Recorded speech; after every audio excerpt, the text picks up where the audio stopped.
The first time the galaxy heard from the humans, it was through a distress signal that shouldn't have existed.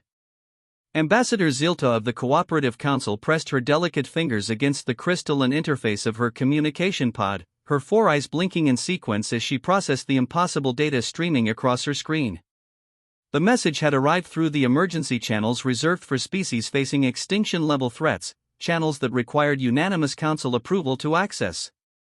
"Show me the transmission again," she whispered to her aide, a young Kethmori whose translucent skin flickered with nervous yellow patterns. A holographic display materialized between them, showing a blue-green world spinning lazily in the void. But this wasn't just any world. According to the Stellar Cartography database, this was Sol 3, a Class XAI deathworld located in the outer spiral arm of the galaxy. A planet so hostile that the Galactic Survey Corps had classified it as uninhabitable by any known form of intelligent life. Yet here was the impossible, a clear, structured signal coming from its surface. "Greetings to any who received this message," the transmission began, the alien words translated through the universal communication matrix. "This is Commander Sarah Chen of the United Earth Defense Force, speaking on behalf of the human species. We are not alone in this galaxy, and we know you can hear us." Zilta's wings, gossamer-thin membranes that served as both emotional displays and atmospheric processors, fluttered with anxiety. No species had ever survived on a Class XAI world, let alone developed spaceflight capabilities. The radiation levels alone should have prevented any form of complex life from evolving. "We've been monitoring your communications for the past 50 years, the human continued.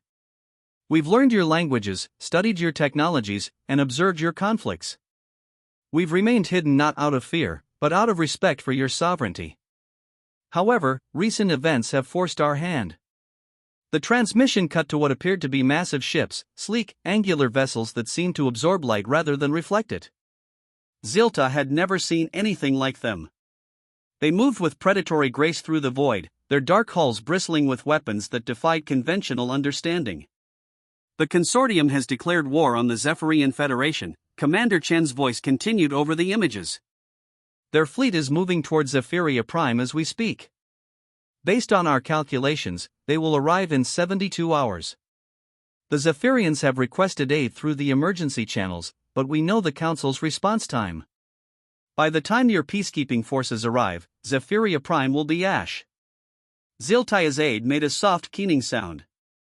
The Zephyrians were a peaceful species, artists and philosophers who had contributed immeasurably to galactic culture. They had no military to speak of, relying entirely on the Council's protection. But the aide was right, Council protocol required a minimum of 96 hours to mobilize a peacekeeping force. "We cannot stand by and watch genocide unfold," the human commander said. "Therefore, we are offering our assistance. The human fleet will intercept the Consortium forces before they reach Zephyria Prime. We do not ask for your permission, we are informing you of our intent." The display shifted to show a massive fleet emerging from the shadow of Sol 3's moon. Hundreds of ships, each one radiating a menace that made Zilta's survival instincts scream warnings. These weren't the elegant, efficient vessels of Council species.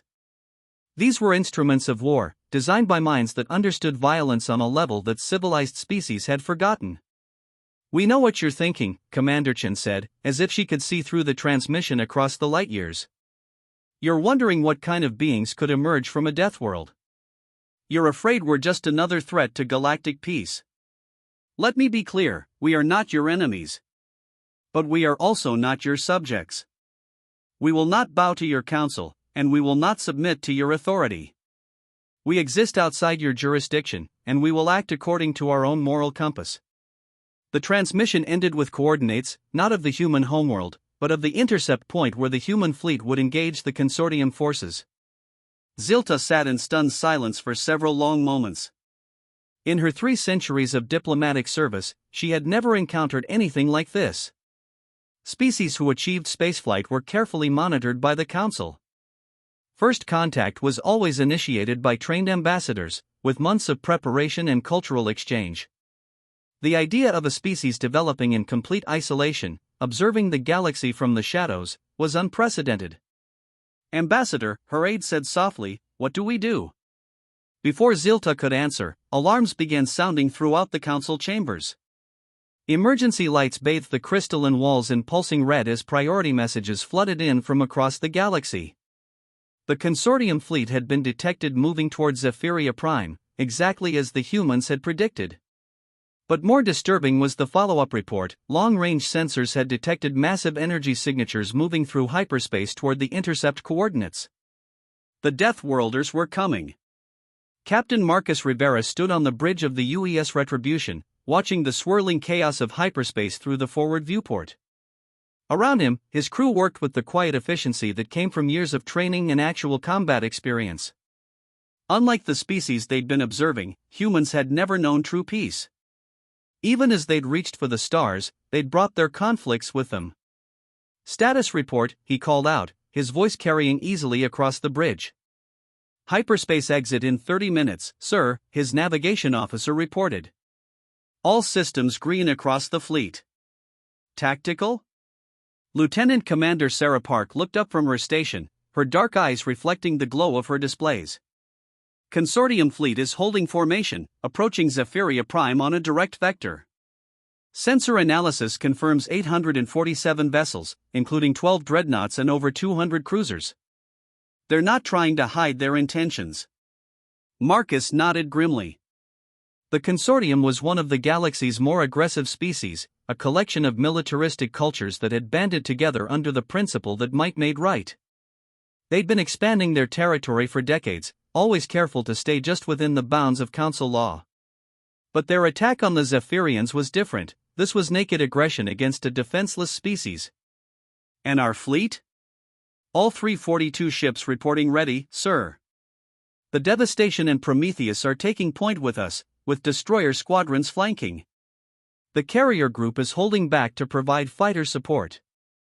Marcus smiled, though there was no humor in it.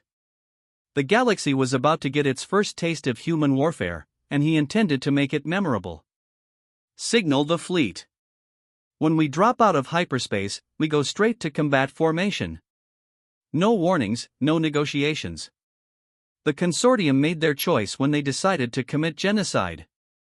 "Sir," his communications officer interrupted, "we're receiving a transmission from the Cooperative Council. They're demanding we return to our system and avoid interfering with galactic affairs." "Demanding?" Marcus turned to face the young officer. "Put them through." The holographic display materialized, showing the insectoid features of what appeared to be a senior council member. "Unknown vessels, this is Director Vashti of the Cooperative Council. You are in violation of galactic law by interfering with internal affairs. You will cease your current course and return to your system immediately, or face the consequences." Marcus studied the alien for a moment, noting the way its compound eyes seemed to avoid direct contact. "Director Vashti, this is Captain Marcus Rivera of the United Earth Defense Force. We are not subject to your laws, and we do not recognize your authority. We are intervening to prevent genocide, which I believe violates your own principles. Your species has not been granted membership in the galactic community," Vashti replied, his translator giving his words a buzzing quality. "You have no right to interfere with established governments." "We have every right to defend innocent lives," Marcus said. "But more importantly, we have the power to do so. I suggest you focus on your own response to this crisis rather than trying to intimidate us." He cut the transmission before the director could respond, then turned to his crew. "Gentlemen, ladies, we're about to make history. The galaxy is about to learn what happens when you threaten the innocent while Deathworlders are watching." The bridge crew exchanged glances. They'd all seen the intelligence reports about the other species, beings who had evolved on paradise worlds, who had never known the grinding struggle for survival that defined human existence. These aliens had built their civilizations on cooperation and mutual benefit, concepts that humans understood but had learned to temper with harsh reality. "Hyperspace exit in 60 seconds, the navigator announced. Marcus straightened his uniform and took his position in the command chair. Around him, the bridge crew began their final preparations. Weapons systems came online, shield generators hummed to life, and the ship's AI began calculating firing solutions for targets that didn't yet exist. "All stations report ready, sir," his executive officer said. "Very well. Signal the fleet, remember, we're not just fighting for the Zephyrians today. We're showing the galaxy what humanity stands for. Make it count. The swirling tunnel of hyperspace began to fade, replaced by the stark beauty of normal space. And there, spread across the void like a cancer, was the Consortium fleet. Fleet Admiral Kregstar of the Consortium 3rd Battle Group watched the approaching Zephyrian homeworld with satisfaction. His species, the Havoc TI, had evolved from pack hunters, and the thrill of the hunt still sang in their blood. The Zephyrians were weak, soft creatures who had grown fat on the Council's protection. It was time for them to learn what the galaxy was really like. Status of the planet's defenses, he asked his tactical officer. Minimal, sir. 3 orbital platforms, no military vessels. They're broadcasting surrender offers. Kregstar's mandibles clicked in amusement. Ignore them. We're here to send a message to the Council. The Consortium will no longer be bound by their weak treaties and ineffective peacekeeping. His communications officer suddenly stiffened. Sir, we're detecting multiple hyperspace signatures. Large formation, bearing directly for our position. Council forces? Kregstar asked, though he knew it was impossible. The Council's bureaucracy moved too slowly to respond to anything in real time. Negative, sir. The signatures are unusual. I've never seen anything like them. Before Kregstar could respond, space itself seemed to tear open. Dozens of black tears appeared in the void, and from them emerged vessels that defied everything the Consortium knew about starship design. These weren't the organic curves of Council ships or the geometric efficiency of Consortium vessels. These were angular, predatory things that seemed to hunger for violence. Unknown vessels, this is Fleet Admiral Kregstar of the Consortium 3rd Battle Group. You are interfering with a legitimate military operation. Withdraw immediately or face the consequences. The response came not from the lead vessel, but from the entire formation simultaneously. Hundreds of voices speaking in perfect unison, a sound that sent instinctive fear through every member of Kregstar's crew. Consortium forces, this is the United Earth Defense Force. You are committing genocide against a defenseless species. Withdraw immediately or we will stop you. Kregstar's combat experience told him something was wrong. The formation approaching them was too coordinated, too precise. These weren't the actions of a species that had recently developed spaceflight. These were veterans. What species are you? He transmitted back. By what authority do you interfere with Consortium operations? We are human, came the reply. We are from Sol 3, what you classify as a death world. We have no authority but our own conscience, and no law but our own moral code. You have been warned. A death world. Kregstar felt a chill run through his exoskeleton. No species had ever survived on a Class XII world, let alone developed the technology to reach the stars. But here they were, and their very existence challenged everything the galaxy thought it knew about the nature of life itself. Sir, his tactical officer said, voice tight with fear, their weapons are powering up. I'm reading energy signatures unlike anything in our database. Kregstar straightened in his command chair. He had faced the best the galaxy had to offer and emerged victorious. These humans, whatever they were, would learn the price of challenging the Consortium. All ships, combat formation. Prepare to engage. The response was immediate and devastating. The human fleet didn't charge forward like the aggressive species Kregstar had faced before. Instead, they seemed to simply materialize around the Consortium formation, their ships moving with impossible coordination. Point defense systems that should have intercepted incoming fire seemed to miss entirely, as if the human weapons existed in a different reality. The first salvo from the human fleet was like nothing Kregstar had ever witnessed. Instead of the energy beams or projectile weapons he was familiar with, the humans used something that seemed to tear holes in space itself. Consortium ships simply ceased. Not destroyed, not vaporized, but erased from existence as if they had never been.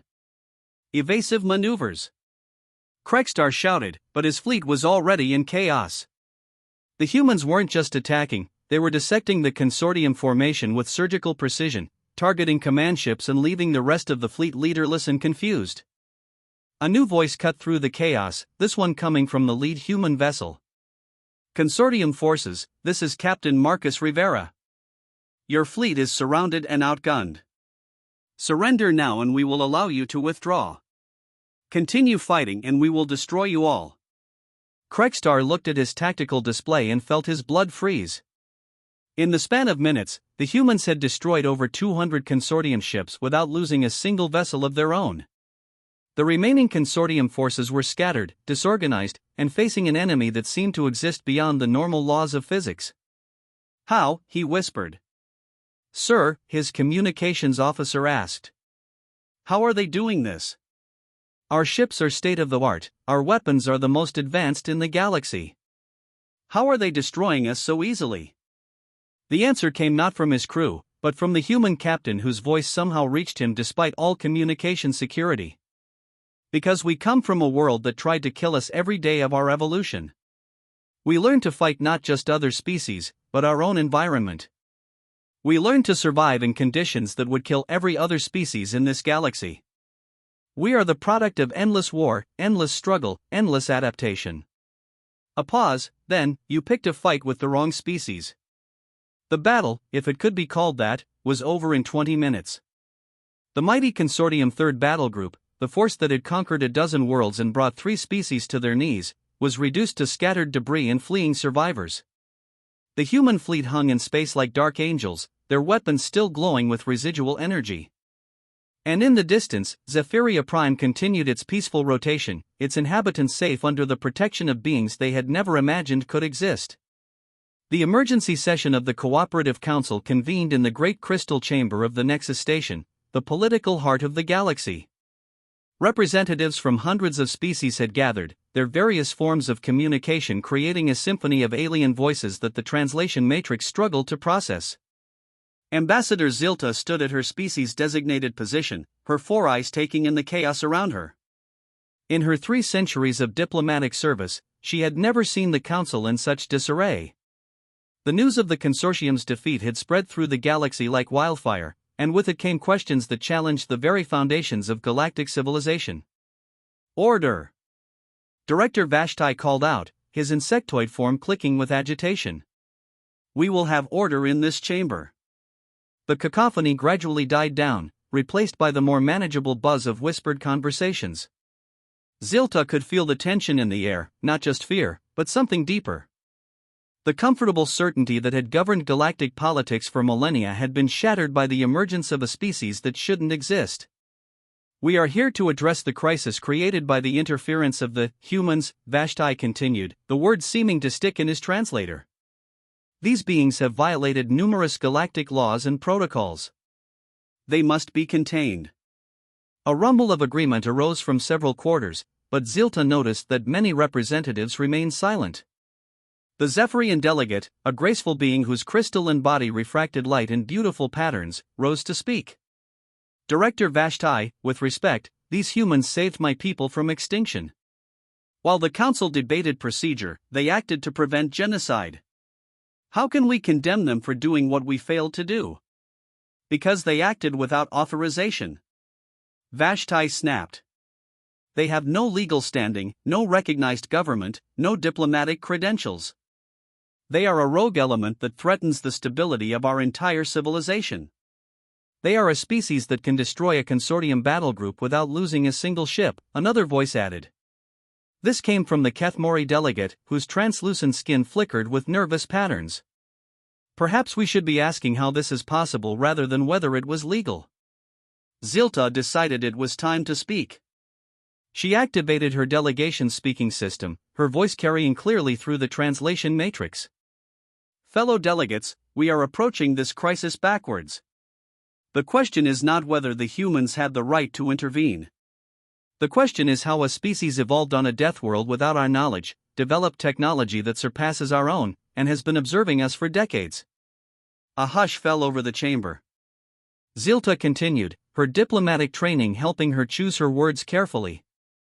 According to our first contact protocols, any species that develops spaceflight is to be immediately contacted and evaluated for membership in the galactic community. Yet these humans have clearly had spaceflight capability for some time. They knew about the consortium's planned attack before our own intelligence services.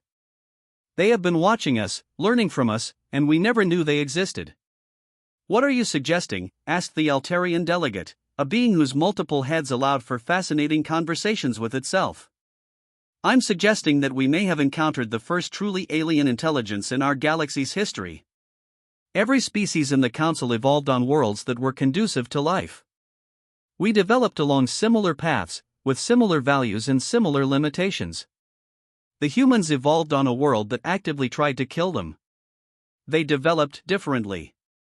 The chamber erupted in discussions as the implications sank in. Zilta waited for quiet before continuing. We need to understand what we're dealing with.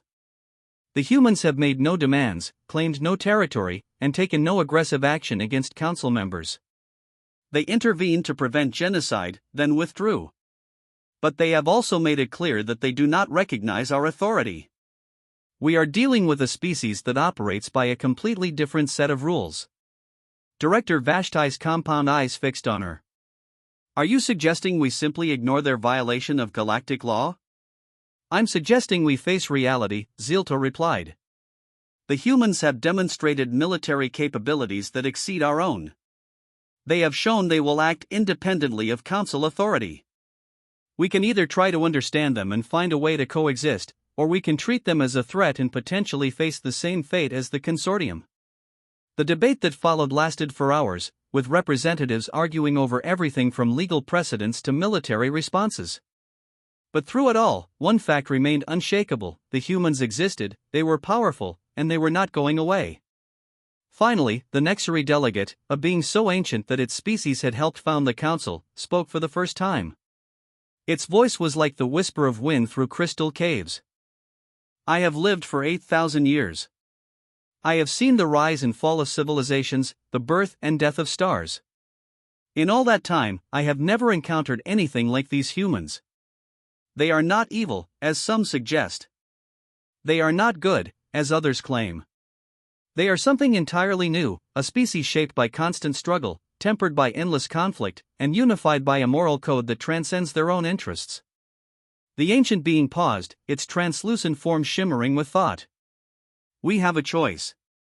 We can try to oppose them, and likely share the consortium's fate.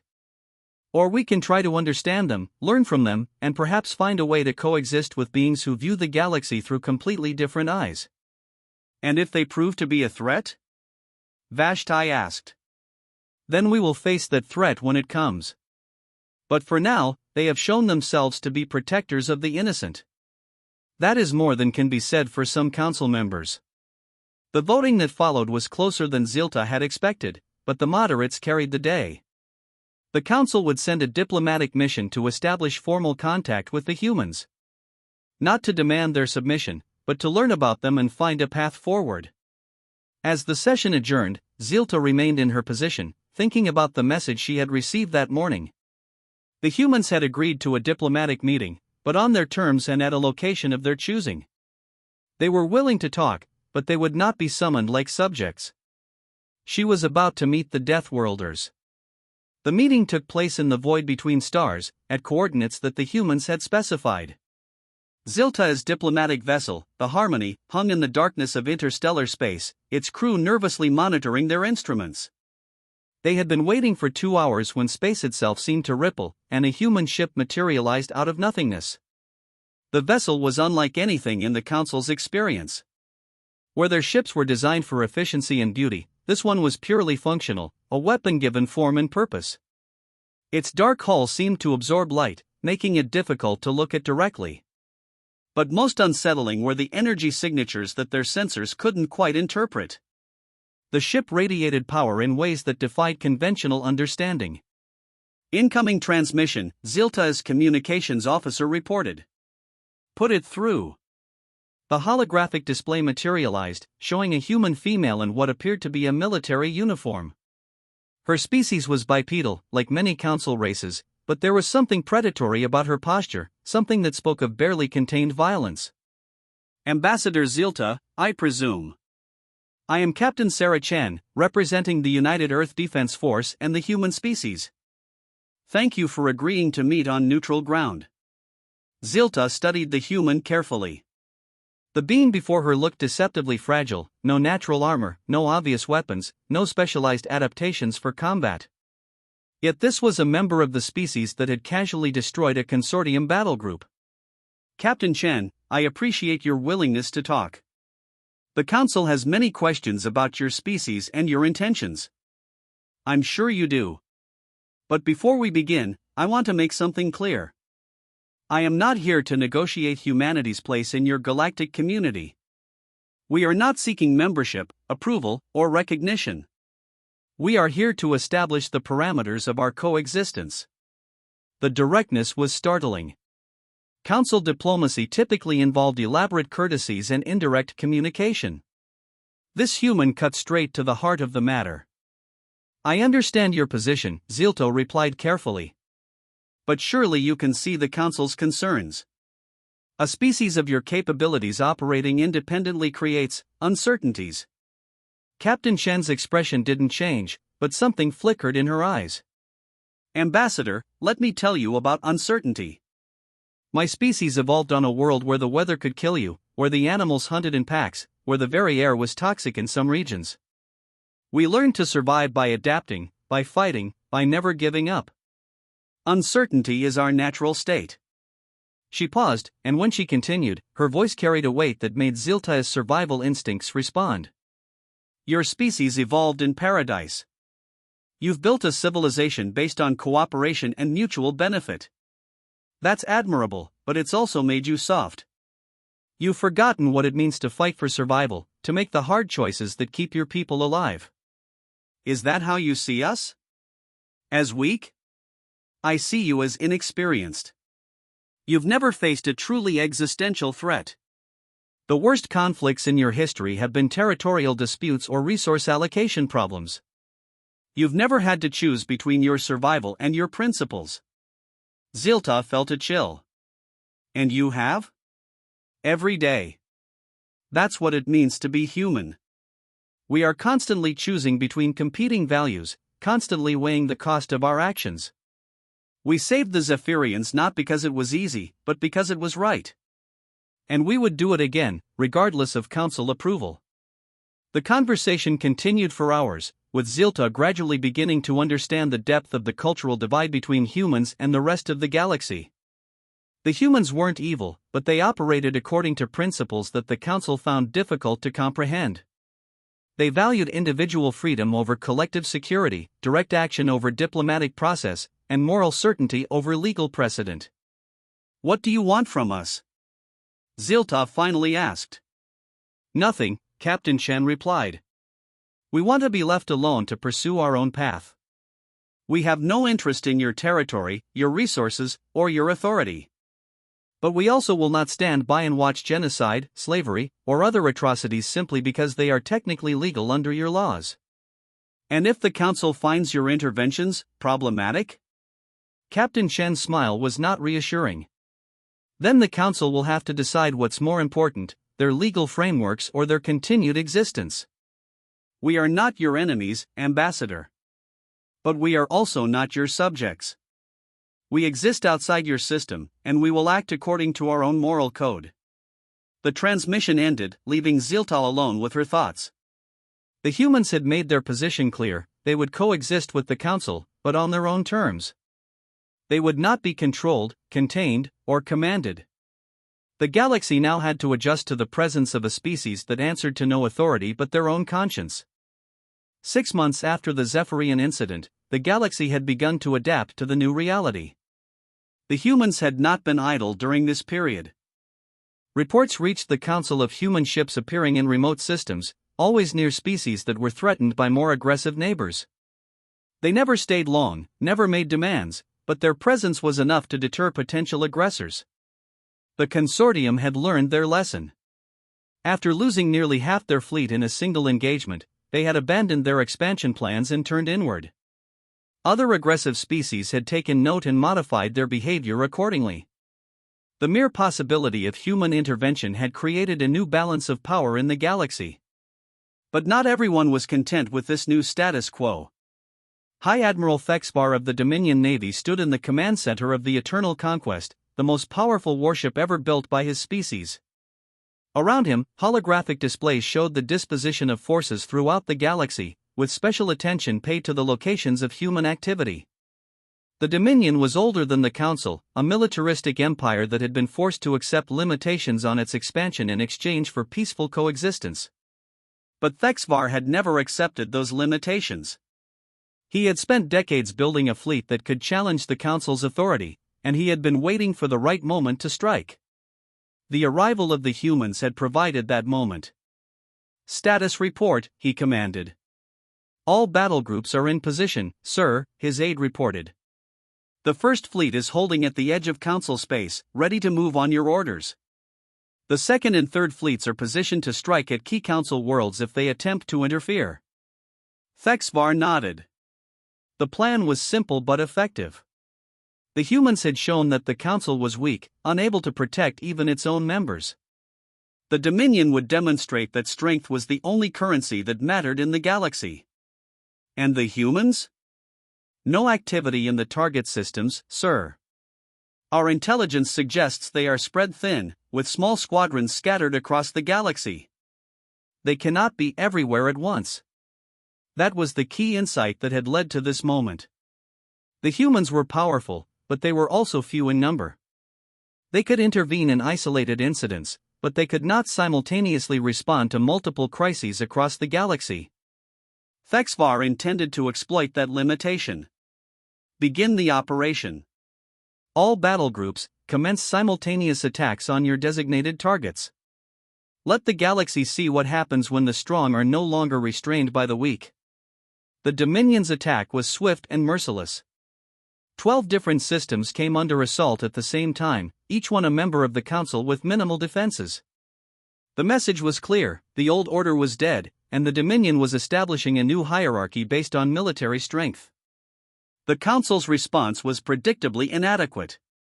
Their scattered peacekeeping forces were overwhelmed, and their calls for unity fell on deaf ears. Some species began negotiating separate peace treaties with the Dominion, while others simply retreated to their homeworlds and hoped to be ignored. But the humans had been watching. Commander Sarah Chen stood in the Combat Information Center of the UES Prometheus, studying the tactical display that showed the Dominion's offensive. 12 simultaneous attacks, each one carefully timed to maximize the Council's inability to respond. It was a competent strategy, and under normal circumstances, it might have worked. But the humans were not normal circumstances. "Analysis," she asked her intelligence officer. "The Dominion is using a classic dispersal strategy, sir. They're attacking multiple weak targets simultaneously to prevent us from concentrating our forces.